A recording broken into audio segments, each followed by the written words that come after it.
जय गुरुजी, शुक्राना गुरुजी, अनंतम अनंतम शुक्राना गुरुजी। जय गुरुजी, मेरे गुरु परिवार को संगत जी। आज मैं पुरानी संगत का सत्संग आप सभी के बीच में शेयर करने जा रही हूँ। सत्संग बहुत ही प्यारा है और बहुत ब्लेस किया गुरुजी महाराज ने उनको, आंटी जी को। तो सत्संग को देखिए, पूरा सुने, अधूरा सत्संग कोई ना सुने। और ज़्यादा से ज़्यादा नई संगत के पास सत्संग को शेयर करें। शेयर करने से पहले मैं आपसे एक छोटी सी बात बताना चाहूँगी कि सत्संग देखिए, जब भी आप सुनते हो, हमारे गुरुजी महाराज ब्लेस करते हैं उन सभी संगत को। और हमेशा हमारे गुरुजी महाराज का आदेश रहा है कि ज़्यादा से ज़्यादा सत्संग को शेयर करो। जो भी आपकी ब्लेसिंग मिलती है वो शेयर करो। अगर आप भी शेयर करना चाहते हैं तो मेरे व्हाट्सएप नंबर पर भेज सकते हैं। आप अपना ऑडियो वीडियो रिकॉर्ड करके या प्यारी सी राइटिंग में भी लिख के भेज सकते हैं। संगत जी, शेयर करने से पहले करेंगे हम पवित्र मंत्र जाप। आप सभी मेरे साथ कीजिए पवित्र मंत्र जाप। ओम नमः शिवाय, शिवजी सदा सहाय। ओम नमः शिवाय, गुरुजी सदा सहाय। ओम नमः शिवाय, शिवजी सदा सहाय। ओम नमः शिवाय, गुरुजी सदा सहाय। संगत जी, आंटी जी का सत्संग सुनिए। जय गुरु जी। मेरा नाम आशा दुआ है। मैं गुरु जी के पास तकरीबन 2005 से आना शुरू हुई, मगर जब मैं आई तो मैं भी इतनी आसानी से गुरु जी के पास नहीं जुड़ पाई। जैसे सब लोग कहते हैं कि आने से पहले अगर कोई कहता है कि गुरु जी के पास चलो, सबके दिमाग में यही होता है कि गुरु जी वही लंबी दाढ़ी मूछ वाले होंगे, भगवा कपड़े होंगे, और अच्छी फीलिंग किसी के दिमाग में नहीं आती जब कोई भी कहता है गुरु जी के पास जाना है।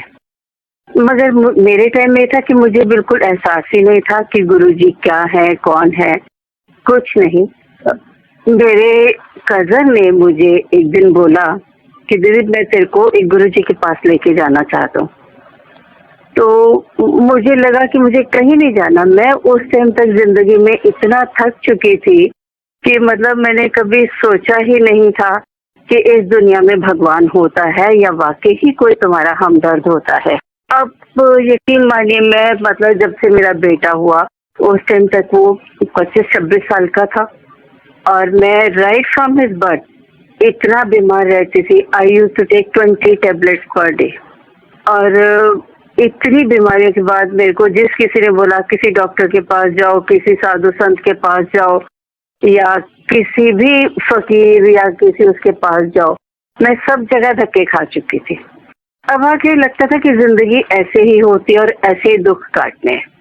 तो जब ब्रदर ने भी बोला गुरुजी के पास जाने के लिए, तो मुझे कोई इंटरेस्ट नहीं आया। और जिस दिन उससे बात की उस दिन थर्सडे था, और मुझे ये लगा कि इसको मैं मना कर दूं। तो मेरे को कहता है दीदी कल क्या करें, यानी कि फ्राइडे सैटरडे संडे, उसने तीनों दिन के लिए पूछा कि क्या कर रहे हो। और मैंने सिर्फ यही जवाब दिया कि बिजी हूँ, कहीं जाना है, फैमिली में शादी है। तो उसने एकदम पूछा आज क्या कर रही है। पता नहीं क्या दिमाग में आया, या ये कहो कि गुरुजी का बुलावा था। तो मैंने एकदम यही बोला कि आज तो कुछ नहीं कर रही। कहता चल फिर आज चले। मैंने कहा ठीक है। मैंने कहा दुआ सब माने या नहीं माने, मतलब मैं आ जाऊंगी तो मुझे रास्ता बता देना। कहता ठीक है। मैं जैसे ही ऑफिस से घर गई तो बेल बजाई, मेरे हस्बैंड ने दरवाजा खोला। तो उन्होंने पूछा, दरवाजा खोलते बोला आज कहाँ चलना है। मैं इतना हैरान कि मैंने तो इनको कुछ नहीं बोला। मैंने पूछा कि बेसनी का फोन आया था मेरे कजन का। तो इन्होंने बोला कि नहीं, मेरे बैंक में ड्रिंक पार्टी थी, मुझे पिछले कमरे में ऐसे हम लोग सब बैठे थे और एकदम आवाज आई कि घर जा, आशा को कहीं जाना है।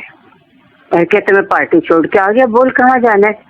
मेरे को बड़ी हैरानी सी लगी कि क्या हुआ। तो उसके बाद से इन्होंने सेकंड स्टेप पूछा। मैंने कहा सन्नी ने बोला कि गुरुजी के पास जाना है। तो कहते हैं चल फिर। मेरे हस्बैंड जो, जब मैं मंदिर भी जाती थी तो ये बाहर खड़े रहते थे, मैं अंदर जाती थी, ये अंदर नहीं जाते थे। तो उस दिन इन्होंने कहा कि मैं भी साथ चलूंगा। मेरे को दूसरी हैरानी ये हुई कि जो आदमी मंदिर के अंदर नहीं जाता वो बोलते कि साथ चलूंगा गुरुजी के पास। मैंने कहा ठीक है। हम लोग फटाफट नहाए धोए और मंदिर के लिए निकले। हमने रास्ते में उसको मिलना था, कजन को, उसको मिले और उसके साथ चले। जैसे उसकी गाड़ी में बैठे इतनी तेज बारिश कि पूरे वाइपर चला के भी सड़क पर नजर नहीं आ रहा था। तो मैंने कहा सनी तू तो कहते हैं कि जहाँ गाड़ियां खड़ी करते हैं उसके बाद पैदल जाना होता है, इतनी बारिश में कैसे जाएंगे। और मेरे दिमाग में था कि गुरुजी का आश्रम ये कह रहा है, मीन्स कोई जंगल और कच्चे गांव शांव ऐसी जगह होगी। तो कहता नहीं दीदी तो चिंता बहुत करते, तो सोच मत, पहले वहां पहुंचे तो सही। हम लोग जैसे वहां एम्पायर स्टेट के बाहर पहुंचे, उसने गाड़ी लगाई, गाड़ी लगाते ही बारिश बिल्कुल बंद। हम लोग बाहर मेन रोड से लेके एम्पायर स्टेट जहाँ गुरुजी बैठते थे वहां तक बिल्कुल सूखे गए। किसी मतलब सिर्फ हमारे पर ही क्या, जितनी संगत आई कोई भी संगत गीली नहीं आई। गुरुजी के पास गए तो देखा गुरुजी, तो मैं समझ नहीं पाई कि गुरुजी है। तो सनी ने बोला दीदी पाँव छू। जैसे उसने माथा टेका मैंने भी टेक दिया, क्योंकि मुझे नहीं मालूम था कि कौन है, क्योंकि गुरुजी तो पैंट शर्ट में इतने हैंडसम, और जो एक आइडिया होता है गुरुजी का वो टोटली हमें नजर नहीं आया। मगर उनके फेस पर जो ग्लो था वो देख के लग रहा था कि कुछ है जो समझ नहीं आ रहा था।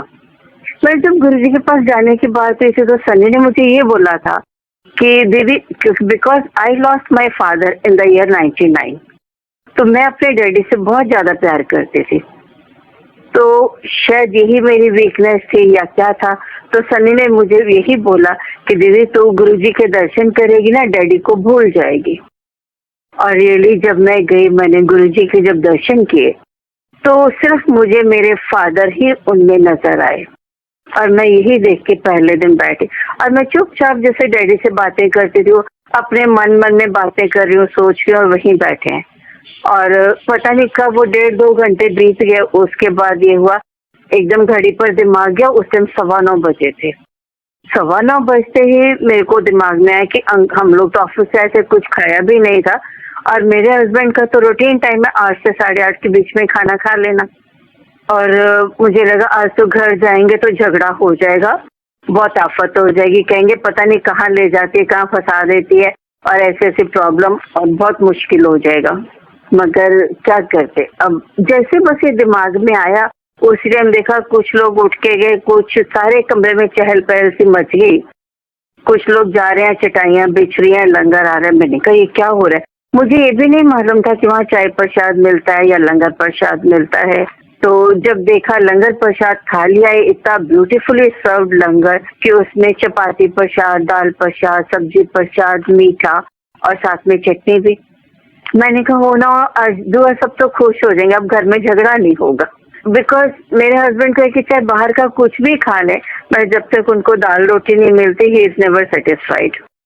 उसके बाद हमने लंगर किया, हाथ धो के आए। हाथ धो के आने के बाद ये नियम होता था कि गुरुजी से आज्ञा लेते थे। ऐसे हम लोगों ने भी गुरुजी के पांव छुए।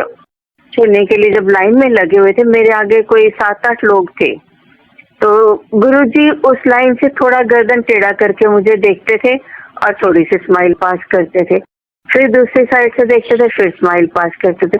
मुझे लगा शायद मेरे से कोई गलती होगी, मैं पहली बार आई हूँ और मुझे पता नहीं या क्या सिस्टम है, क्या होना चाहिए। मगर जैसे मेरा नंबर आया, गुरुजी के माथा टेक रही थी आज्ञा के लिए, तो गुरुजी ने मुंह पर हाथ रखा और बड़ी प्यारी स्माइल देते हुए साइड में चेंज करके कहते हैं, ब्लेसिंग्स भी हो गई, लंगर भी हो गया, घर से झगड़ा भी नहीं होया, और की चाहिए, जाओ ऐश करो। मेरे तो पाँव के नीचे से जमीन निकल गई कि ये बातें सब मेरे दिल की थी, इनको कैसे पता लगी। मैं भागी भागी गई जहाँ वो सनी था, उससे पूछने के लिए। मैंने कहा सनी जल्दी बोल, ये बता कि इनको कैसे पता लगा कि भी मेरे मन में ये बातें थी। तो उसने बोला दीदी तू समझी नहीं, ये कोई साधारण गुरुजी नहीं है, ये भगवान है। और उसने भगवान किस अच्छी सी उसमें आवाज में कहा, या मुझे क्या वाइब्रेशन आई उस दिन से, बस यही था, गुरुजी मेरे भगवान है, मेरे माँ बाप है, भगवान है। क्योंकि मैंने तो उनको पहले ही टाइम से एज अ फादर माना था। जिसको एज अ फादर मानो तो प्यार भी उसी हिसाब से होता है। मैं बताया ना, मैं अपने डैडी को बहुत प्यार करती थी, बहुत प्यार करती थी, मगर गुरुजी को जब देखा मैं सचमुच अपने फादर को भूल गई और गुरुजी में ही सब कुछ मैंने पाया। और गुरुजी ने भी मुझे इतना प्यार दिया। मैं ये नहीं कहूंगी कि वो सारी संगत को प्यार नहीं करते, गुरुजी के पास जो भी आता है गुरुजी उसको बहुत प्यार करते हैं। मतलब अपने माँ बाप से भी ज्यादा प्यार गुरुजी करते हैं। मैं भी माँ हूँ, मैं भी ये सोचती हूँ कि हम बच्चों को प्यार करते हैं, पर हम बच्चों को प्यार करते हैं, हमारी कहीं ना कहीं सेल्फिश भावना जरूर होती है कि हमारे बच्चे बड़े होंगे, नाम होगा, ये वो, हम अपने लिए ही सोचते हैं। मगर गुरुजी तो वो है जो हमें प्यार करते हैं, मगर हमसे एक्सपेक्ट कुछ नहीं करते। गुरुजी हमारा चुपके चुपके कल्याण भी कर देते हैं, मगर वो हमें ये भी नहीं जताते कि मैंने तुम्हारे लिए ये किया। जैसे मैंने बताया कि गुरुजी के पास आने से पहले I used to take 20 tablets per day, मगर गुरुजी के पास आती रही तो मुझे नहीं पता कि मैंने दवाइयां बंद कर दी या क्या हुआ। एक दिन सन्नी मेरे से दोबारा पूछता है, दीदी अब तो कितनी टैबलेट्स लेती है?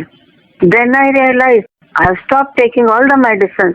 Really I was not taking even a single medicine up to that time. मैंने कहा ये क्या हुआ, जो इंसान 20 टैबलेट्स पर डे खाता हो, अगर उनमें से एक भी मिस हो जाती थी तो मेरा हॉस्पिटल में इलाज होता था, घर में मेरे लिए कुछ नहीं होता था और मेरे को हर महीने 1.5 महीने बाद हॉस्पिटल में ही जाना पड़ता था।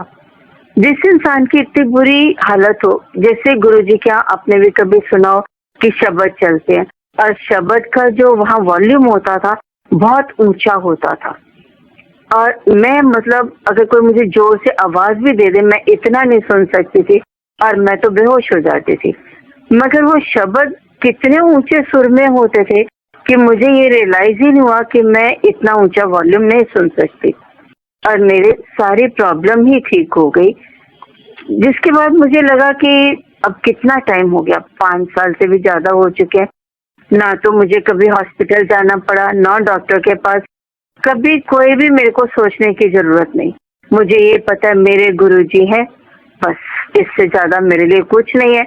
क्योंकि गुरुजी मेरे फादर जैसे मुझे प्यार करते थे। मेरे फादर क्या होता था कि अगर मैं अपने घर में बीमार हूँ या सिर दर्द है तो मेरे फादर वहां से उठ के आते थे, चाहे रात के 2 बजे हो या 12 बजे हो। उन्होंने कभी सोचा नहीं था। मगर गुरुजी तो मेरे को कोई कष्ट आने ही नहीं देते, और कष्ट आने से पहले ही वो मेरे साथ होते हैं। तो मुझे इसलिए किसी और की याद ही नहीं आती कि डॉक्टर का सोचूं या मैं अपने डैडी का सोचूं। और मतलब मेरी प्रॉब्लम क्या थी, एक्चुअली मेरे सिर में थे फ्लोटिंग ब्लड मॉलिक्यूल्स, जिसके कारण से कहते हैं कि सिर में वो एक जगह इकट्ठे हो जाते होंगे, और उसके कारण से मुझे चक्कर, उल्टियां और बहुत बुरी हालत होती थी। आंखों के आगे अंधेरा हो जाता, मैं सिर्फ आंखें बंद करके बैठ जाती थी, ये हालत होती थी।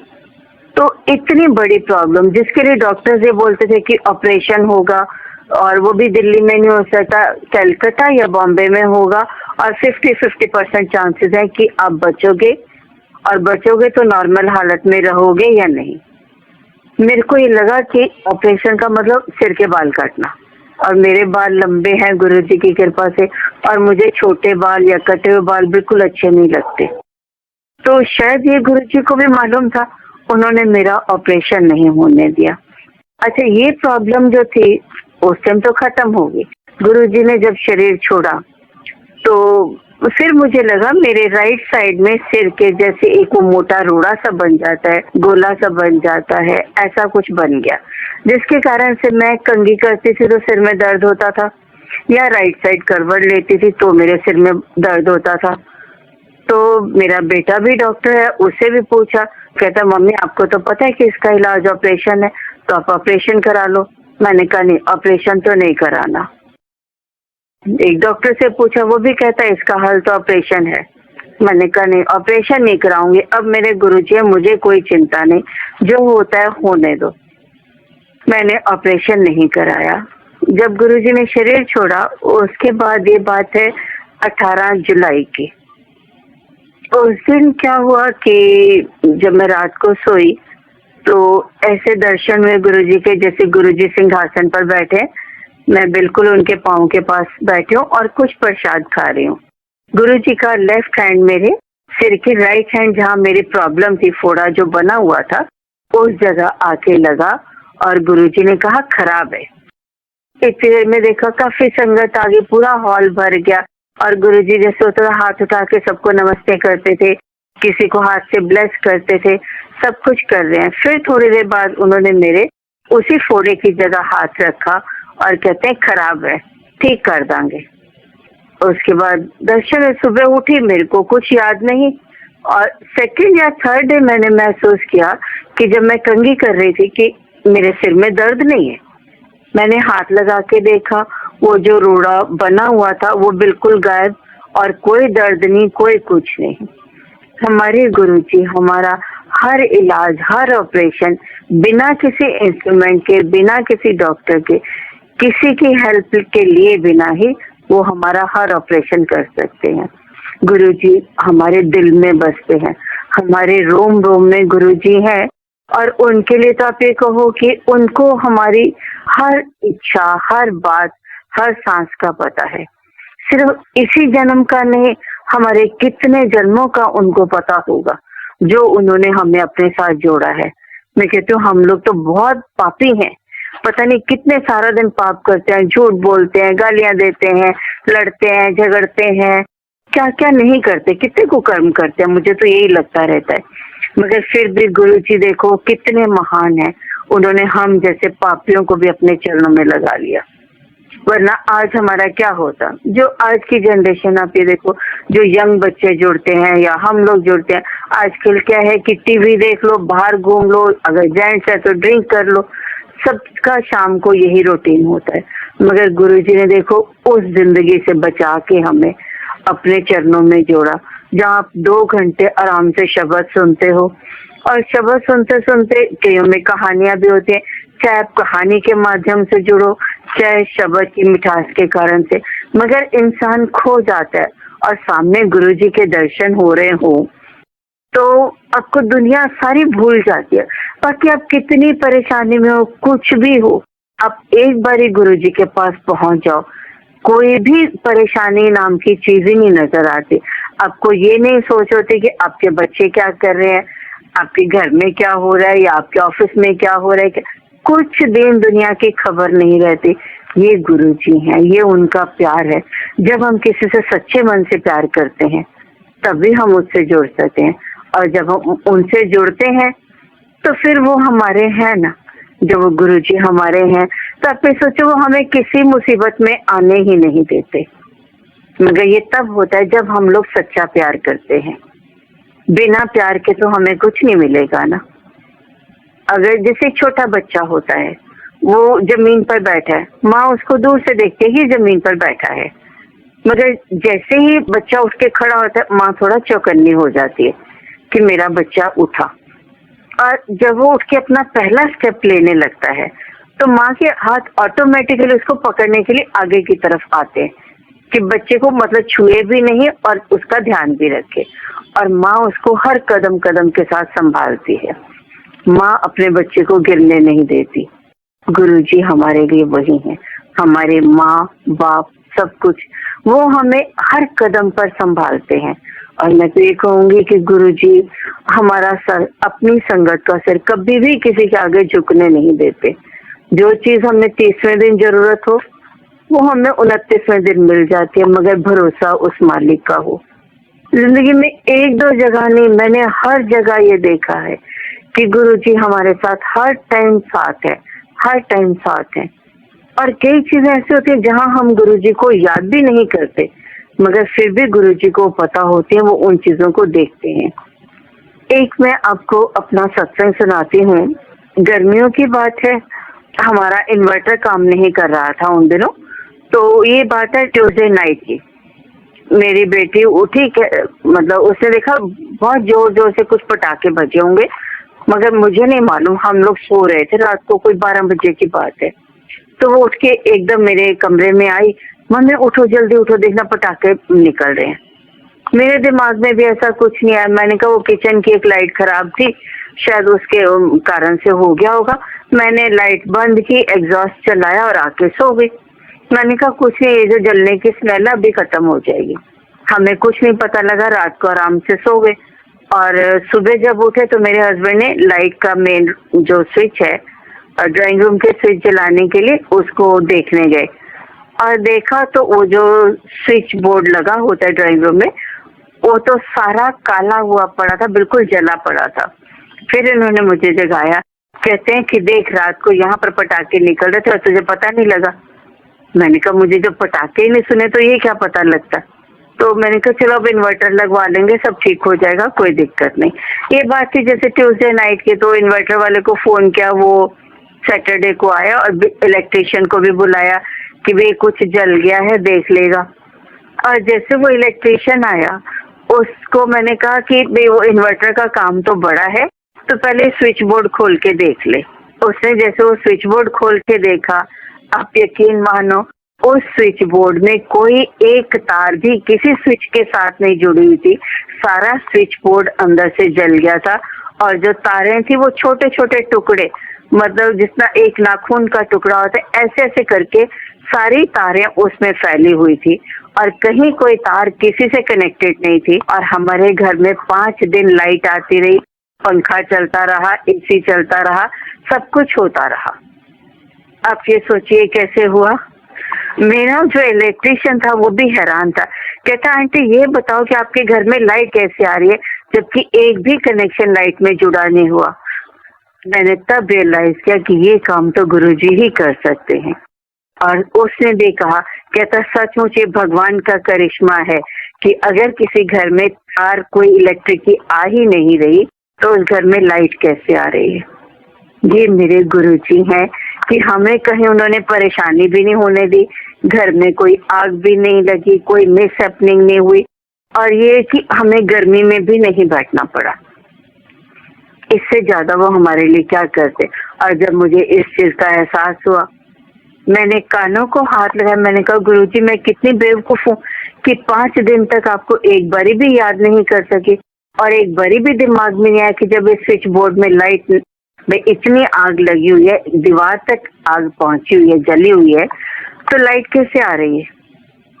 मैंने फिर रियलाइज किया कि गुरुजी है ना, गुरुजी हमारा कल्याण करते हैं, मगर वो जताते नहीं है कि मैंने आंटी तेरा ये कल्याण किया। उस दिन से तो मुझे लगा गुरुजी हर टाइम हमारे साथ होते हैं। अगर गुरुजी हमारे साथ नहीं हो तो हम लोग, सच यही है कि एक दिन भी सांस नहीं ले सकते। हमें गुरुजी के बिना जीने की आदत नहीं है।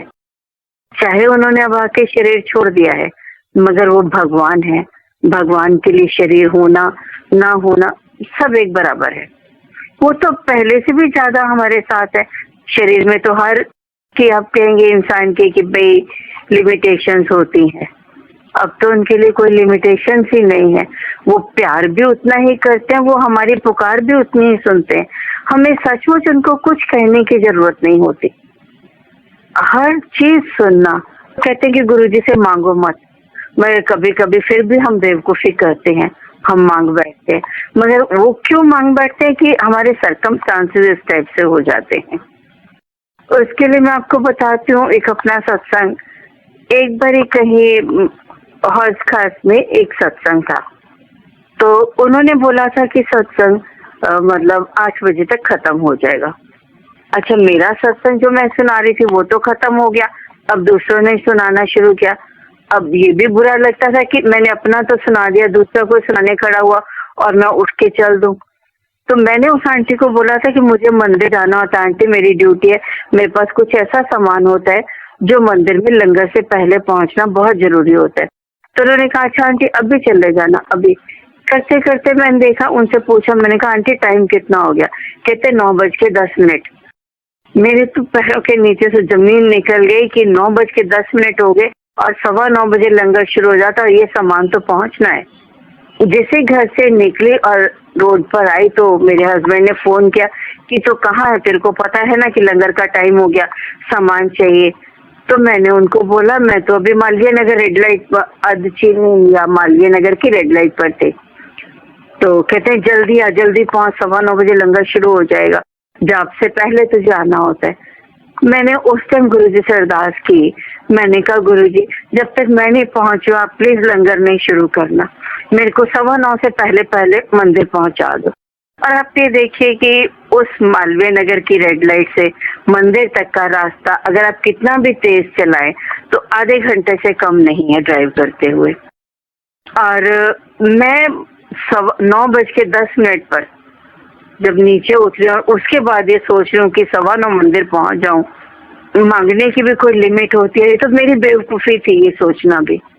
मगर कोई बात नहीं, मैं गाड़ी भी जितनी तेज चला सकती थी चलाया, मगर ट्रैफिक इतना है कि महरौली रोड पर बहुत ट्रैफिक होता था कि कोई मेरे पास भी उसका अल्टरनेटिव नहीं था। मगर फिर भी मैं अपनी तरफ से कोशिश करके मंदिर पहुंची और गुरुजी का नाम लेते, गुरुजी प्लीज इज्जत बचा देना वरना सारी संगत परेशान हो जाएगी, मैं क्या करूंगी। और जैसे मैंने गाड़ी बड़े मंदिर के पास जाके रोकी, उसके बाद वहां पर वो कुछ जो चल रहा था वो बंद हुआ और जैसे मैंने अपने जोड़े उतारे उसी टाइम ओम नमो शिवाय का जाप शुरू हुआ और अंदर से एक आंटी बाहर आई, 2 आंटी अब कहाँ है, सामान चाहिए अर्जेंट। और उस टाइम वो मैंने उनको सम्मान दिया और उस टाइम घड़ी में पूरे 9:45 बज गए थे। मंदिर में कभी भी आज तक 9:45 बजे लंगर शुरू नहीं हुआ और उस दिन पहला दिन ऐसा हुआ और मैं हैरान कि मैं पहुंच गई, मुझे पता नहीं लगा कि मैंने आधा घंटा देर कर दी और मुझे लगा थैंक यू गुरुजी, मैं जाप से पहले मंदिर पहुंच गई। जब मैं अंदर गई तो तब आंटी ने बोला, आंटी आज आप कहाँ रह गए थे? देखो वो नल्ली आंटी ने सत्संग सुनाना शुरू किया था, वो सत्संग सुना रहे थे, बार बार लाइट आती थी जाती थी, उनका सत्संग सुनाते सुनाते आज 9:45 बज गए। मैं हैरान कि आज तक कभी जहाँ लेट नहीं हुआ, गुरुजी ने उस आंटी का सत्संग इतना लंबा किया और मेरा रास्ता शॉर्टकट किया और मैं मंदिर आराम से पहुंच गई टाइम पर, क्योंकि पहुंचाने वाले गुरुजी थे। और सब संगत के बीच में मतलब ये होता है कि किसी को कोई रुकावट कोई परेशानी नहीं हुई, जैसे जैसे जो जो सामान मिलना था सब कुछ हो गया। थैंक यू गुरुजी, आपने तो मेरी लाज रखी और मतलब ये कि मेरी बेवकूफी को भी आपने ही ढका, वरना कभी सोच ही नहीं सकता कि आधे घंटे का रास्ता आप 5 मिनट में सोचेंगे कि 5 मिनट रहेगी और मैं मंदिर पहुंच जाऊंगी। गुरुजी ने तो इतना किया। सिर्फ यही नहीं, गुरुजी को तो हर चीज पता है, उनको बताने की भी जरूरत। मैंने कहा ना, फिर भी हम बेवकूफ हैं, मांगते हैं, मांग मांग के हम थक जाएंगे, गुरुजी देते नहीं थकते। हम लोग कल ही जब मंदिर गए तो वहां एक आंटी सत्संग सुना रही थी, कहते हैं मांगते हैं ना, हम अगर एक चीज मांगते हैं तो सोचो उसके साथ 4 चीजें और जुड़ जाती हैं जो हमें मांगनी पड़ती हैं। वो कैसे, आप देखिए, अगर आज हम एक गाड़ी मांगते हैं, गुरुजी कहेंगे ठीक है गाड़ी दी। आज अगर वो गाड़ी देते हैं तो इसके बाद अंडरस्टूड है कि गाड़ी खड़ी करने की जगह भी चाहिए, गाड़ी खड़ी करने की जगह चाहिए तो पेट्रोल भी चाहिए, पेट्रोल चाहिए तो उसकी मेंटेनेंस भी चाहिए। ऐसे करते करते कितनी चीजें जुड़ जाएंगी। आज तो हम सिंपल ही कह देते हैं कि गुरुजी गाड़ी दे दो, मगर ऐसे ही है कि हम लोग जब एक चीज की तमन्ना करते हैं उसके साथ बहुत चीजें जुड़ती हैं और वो एक इच्छा को पूरी करने के लिए हम लोग फिर मांगते हैं, फिर मांगते और मांगते ही रह जाते हैं। इसलिए गुरुजी कहते थे इन चीजों में मत पड़ो, मांगो मत, मुझे पता है तुम्हें क्या देना है, मैं वही दूंगा जो तुम्हारे लिए अच्छा है। जो चीज हमारे लिए खराब है वो हमें गुरुजी नहीं देंगे।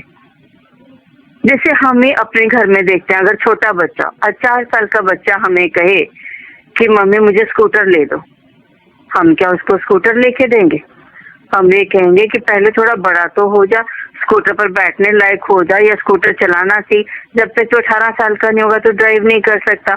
हम लोग भी बहुत कुछ कहते हैं और गुरुजी से तो हम लोग ऐसे मांगते हैं जैसे हर चीज पर हमारा ही हक है। अगर आज मांग लिया तो चीज आज ही मिलनी चाहिए, हम लोग तब तो कल का इंतजार भी नहीं करते। और अगर कल वो चीज हमें नहीं मिलती तो हम गुरुजी से बहुत बुरा बुरा भी कहते हैं, गुरुजी आपने क्या कर दिया, हमें ये नहीं मिला, ये नहीं दिया, वो नहीं दिया। मतलब फिर जितनी हमारे अंदर बुराइयां होती हैं हम सब गुरुजी को वो सुना देते। मगर गुरुजी ने पलट के कभी कुछ कहा कि जो मैंने तुम्हें दिया तुमने कभी उसके लिए मुझे शुक्रिया अदा किया? हम लोग वाकई गुरुजी का शुक्रिया अदा नहीं करते। ये तो टेकन फॉर ग्रांटेड हो जाता है कि जो चीज हमें मिली ये तो हमें मिलनी ही थी, मगर जो नहीं मिलता हम उसके लिए गुरुजी से झगड़ा करते हैं। मेरे पास भी एक दिन क्या हुआ, जब मैं गुरुजी के पास अभी अगस्त 2005 में जाना शुरू हुई थी, 27 नवंबर को उसी साल 2005 में मेरे बेटे की शादी थी। तो हमारे यहाँ होता है कि जब बहू घर में आती है उसको मतलब जो वो हमारे यहाँ मंगलसूत्र नहीं डालते, एक रख होती है वो डालते हैं। मीन्स जो सास कहीं गुरुजी के पास पढ़वा के उसमें कुछ करवा के फिर वो बहू के गले में डाला जाता है, ऐसा सिस्टम था। और जब मैंने गुरुजी के पास जाना शुरू किया तो मेरी मदर इन लॉ ने बोला कि भी वो रख डालनी है, कैसे डालनी है? तो मैंने कहा आप बताओ। कहते जो हमारे पहले से गुरुजी चले आ रहे थे पीढ़ियों से, अब तो हम उनके पास कोई जाता नहीं है। अच्छा, अब तो गुरुजी के पास जाती है तो उनसे करवा ले। मैंने कहा मम्मी हमारे गुरुजी तो ऐसे किसी से बात नहीं करते, या हमारी तो हिम्मत ही नहीं है कि उनसे बात करें। और वाकई गुरुजी का नूर ऐसा होता था कि आप आंख मिला के उनकी तरफ देख नहीं सकते थे। मांगना और बात करना तो बहुत दूर की बात है। तो मेरी तो हिम्मत नहीं, मगर सिंगला अंकल एक वहाँ होते थे, तो उनसे एक दिन मैंने पूछा, मैंने कहा सिंगला अंकल ऐसे ऐसे मेरे बेटे की शादी है और हमारे यहाँ वो रख डालते हैं, वो कहते हैं कि गुरुजी से कुछ पढ़वा के वो डालते हैं। कहते आंटी तो किन वहमों में पड़ गए, गुरुजी का लॉकेट लेना, उसको वो बनवा के दे देना, वो पहना देना, गुरुजी का फोटो लेके डाल देना। मैंने कहा अच्छा ठीक है। कहते आज तो खत्म हो गई, अगले बारी आएगी ना फिर ले लियो। मैंने कहा ठीक है। नेक्स्ट टाइम मैं भूल गई कि मुझे फोटो लेनी है, मगर एक आंटी जो मेरे साथ खड़ी थी वो एकदम भागी भागी गई, सिंगला अंकल मुझे एक फोटो दे दो। उन्होंने कहा नहीं आंटी इस हफ्ते नहीं, अगले हफ्ते लेना। मेरे को भी याद आया एकदम कि मैंने भी तो फोटो लेनी थी बहू के लिए। तो मैं उधर गई सिंगला अंकल के पास। मैंने कहा सिंगला अंकल आपने लास्ट वीक कहा था कि वे बहू के लिए वो लॉकेट लेने के लिए। अंकल ने कहा, कहते आंटी आज से गुरुजी अपने हाथ की फोटो दे रहे, तो उन्हें तो मांग ली। मैंने कहा नहीं मांगूंगी तो नहीं। एकदम मुंह से ऑल ऑफ अ सडन ऐसे ही निकला कि मांगूंगी तो नहीं। और मगर असलियत तो मुझे ये पता थी अंदर से कि मेरी तो हिम्मत ही नहीं कि मैं गुरुजी से कुछ मांग जाऊं या उनसे बात कर लूं। वाकई मेरे में इतने गट्स नहीं थे कि गुरुजी से जाके बात करती। तो जब हम लोग आज्ञा लेने के लिए गुरुजी के पास लाइन में खड़े थे तो देखा गुरुजी अपने हाथ से किसी किसी को कुछ दे रहे थे। तो जैसे मैं पहुंची माथा टेका, मेरे दिमाग में भी नहीं कि मैंने गुरुजी से लॉकेट मांगना या कहना, क्योंकि मेंटली ही नहीं प्रिपेयर थी, मैं गुरुजी से मांग ही नहीं सकती थी। जैसे मैं झुकी, गुरुजी ने कहा आंटी हाथ खोल। मैंने हाथ खोले, उन्होंने वो एक सुंदर सा लॉकेट मेरे हाथ में दे दिया और मैं इतनी खुश, मतलब मेरे जमीन पर पाँव नहीं पड़ रहे थे। आप सोच नहीं सकते कि उससे मेरी क्या कंडीशन थी कि जो इंसान एक भगवान से आंख मिलाते हुए भी डरता हो, बात करते हुए भी डरता हो और हिम्मत ही नहीं हो कि उनसे कुछ कह सके, और उन्होंने जब कहा कि आंटी हाथ खोल और मेरे हाथों में वो तस्वीर गुरुजी की, बस वो आनंद आया मुझे जैसे एक बच्चे को कोई मतलब उसके मनपसंद चीज मिल जाए और वो खुश होता है। मेरी वो हालत थी। मैं अपनी उम्र भूल गई थी, मैं अपनी बीमारियां भूल गई, सब भूल गई थी। मतलब मैं भागती हुई चप्पल पहन के गई और गाड़ी तक मेरे कदम नहीं रोकते थे। मैं इतनी खुश थी कि दुनिया का कौन सा खजाना मुझे मिल गया। गुरुजी अपने हाथ से दे तो क्या बात है। और वैसे हम लोग इतना डरते थे, गुरुजी अगर किसी से ये पूछ लेना आंटी तेरा नाम की है, बस सच्चाई ये थी कि हम लोग अपना नाम भी भूल जाते थे। और गुरुजी कभी कभी बात करते थे जैसे किसके साथ आए हो, की नाम है, और बहुत बहुत कुछ उन्होंने पूछा। मुझे तब हम लोग इन चीजों को समझ नहीं पाते थे कि गुरुजी क्यों पूछ रहे हैं और क्या। पहले दिन उन्होंने मेरे अंकल से बात की। अंकल, मैं क्योंकि गुरुजी के पास जब हम आते हैं तो गुरुजी सबको आंटी और अंकल कहते हैं, चाहे वो छोटा बच्चा हो, लेडी जो भी हो वो आंटी है, और जो भी जेंट्स हो वो अंकल है। छोटा बच्चा हो बड़ा हो, एज कोई फर्क नहीं पड़ता। एक दिन अंकल ने जब पाँव छुए गुरुजी के तो अंकल से पूछा उन्होंने, अंकल कितने काम कर दो? अंकल ने बताया बैंक में। कहते केड़े बैंक? कि state bank. State bank of Patiala, state bank of Bikaner. कहते नहीं, स्टेट बैंक ऑफ इंडिया। अच्छा अच्छा ठीक। अच्छा, उसके बाद एक हफ्ता हुआ छोड़ के, उसके बाद मेरे से पूछा। हालांकि लेडीज के लिए कोई सोचे कि भाई नौकरी करते हैं कि नहीं करते, जब तक बताए नहीं तो नहीं पता लगता। तो गुरुजी ने एकदम मेरे से पूछा सीधा ही क्वेश्चन, आंटी तू किसे नौकरी कर दी? मेरे को तो एकदम समझ नहीं आया कि क्या हो गया। फिर मेनका गांधी भी साथ ही बैठी थी गुरुजी के चरणों के पास। उन्होंने कहा आंटी गुरुजी पूछ रहे हैं कहाँ नौकरी करते हो? मैंने तो गुरुजी डीसीएम में। कहते वो डीसीएम क्यों होता है? मैंने कहा श्री राम रेवन मतलब डीसीएम का यूनिट है। अपनी तरफ से मैं समझाने की कोशिश कर रही हूँ। कहते तेरा ऑफिस कितने है? मैं क्या गुरुजी कनॉट प्लेस। कहते कनॉट प्लेस तो बहुत बड़ा, तेरा ऑफिस कितने है? मैं क्या 12 खंबा रोड पे। 12 खंबा रोड पे बहुत बड़ी है, तेरा ऑफिस कितने है? मैं क्या आकाशदीप बिल्डिंग। अच्छा ठीक है आकाशदीप बिल्डिंग। खत्म होगी। कहते चलो चले गए। मगर ये बात थी 2006 के आसपास की, स्टार्टिंग ऑफ 2006। और अब आके जब ये दिल्ली में बम ब्लास्ट हुए तब पता लगा कि जो बम ब्लास्ट कनॉट प्लेस में हुआ वो बिल्कुल हमारी बिल्डिंग के नीचे हुआ और उसी टाइम हुआ जिस टाइम हम लोग ऑफिस से निकलते हैं। तो अब देखो गुरुजी को 3 साल पहले तब ये पता था कि ये इंसिडेंट होना है और आंटी के निकलने का ऑफिस से ये टाइम है और उसको बचाना है या क्या करना है क्या नहीं करना मुझे नहीं पता, मगर उन्होंने बचाया मुझे। सिर्फ नाम ही पूछा ना उन्होंने जगह का, हर चीज का। और हम लोगों के भी लगता है नाम ही पूछा ना उन्होंने जगह का, हर चीज का। और हम लोगों के भी लगता है कि अगर ये भगवान है तो हम लोगों से इतनी चीजें क्यों पूछ रहे हैं, कि भगवान को तो सब कुछ पता है। मगर उस चीज की सच्चाई हमारे सामने तब आती है जब वो उस जगह को भी ब्लेस कर देते हैं। और जिस दिन ये दिल्ली में बम ब्लास्ट हुए तो सैटरडे था, मैं मंदिर जाने के लिए अपने अभी सो रही थी दोपहर के टाइम, मेरे पास फोन आने शुरू हो गए, मम्मी मंदिर नहीं जाना, आज दिल्ली में बम ब्लास्ट हो गए, आज दिल्ली में बम ब्लास्ट हो गए।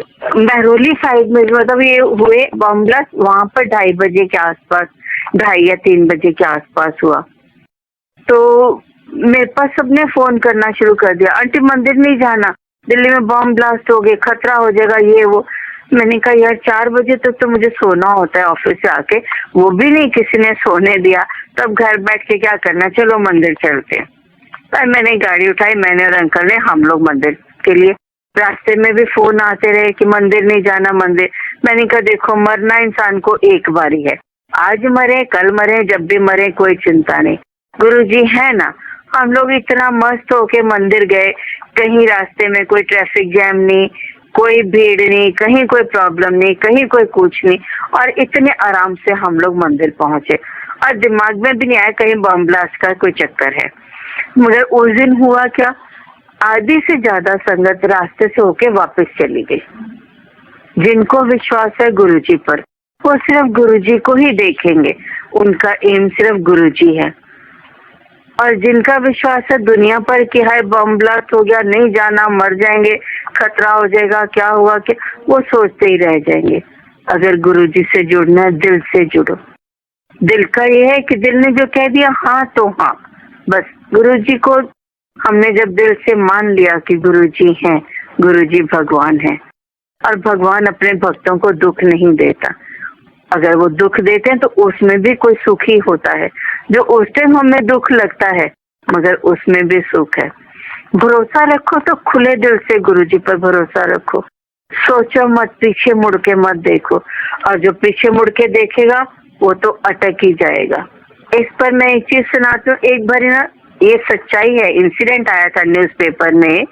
एक माउंटेनियर जो था वो चढ़ता है पहाड़ पर, जब वो नीचे उतर रहा होता है तो उस जो माउंटेनियर था उसका पैर फिसल जाता है, ऊपर से नीचे तक गिरता आता है। मगर इनकी रस्सी बंधी होती है, इसे वो वैसे तो गिरा नहीं, रस्सी के सहारे सहारे नीचे तक आ गया।